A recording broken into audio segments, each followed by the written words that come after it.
The U.S. and European governments made big announcements when they seized dozens of yachts, villas, and private jets of the Russian oligarchs and promised to send the sales proceeds to Ukraine. But the seizures of these assets have turned out to be a big legal problem. And Robert Frank joins us now with more. I'm still waiting to get my no, I don't. They don't have anything in mind, Robert.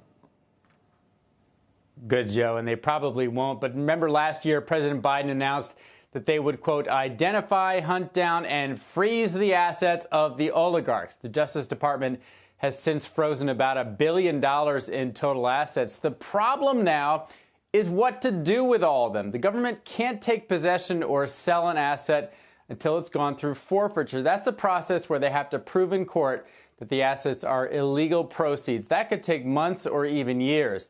The DOJ announced Friday the beginning of a forfeiture process for luxury real estate belonging to the oligarch Victor Vekselberg. The homes in Miami Beach, the Hamptons, and Manhattan are valued at over $75 million. But most of the yachts that have been seized around the world are still floating in legal limbo. Amadea, that's a $500 million yacht that was owned by billionaire oligarch Suleiman Karimov. That was raided in Fiji last year. The DOJ sailed it to San Diego, where it is still sitting in the port of San Diego. The U.S. government, meanwhile, i.e. taxpayers, are paying the crew and the docking fees, so they won't say how much they're actually paying. The U.S. has not begun the forfeiture process, so they can't sell it or transfer ownership.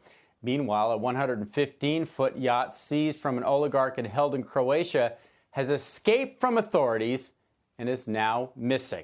Joe, so these oligarchs, very good at hiding their stuff.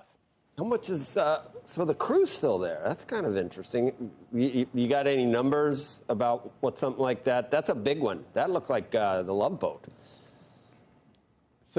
So typically a yacht costs about 10% of its total cost to maintain every year. That's about a $500 million yacht. So it could be typically $50 million a year to maintain. That's if it's sailing. If it's just sitting there with a minimal crew, it is still minimum hundreds of thousands of dollars a month just to keep that maintained, cleaned, not getting damaged by the seawater.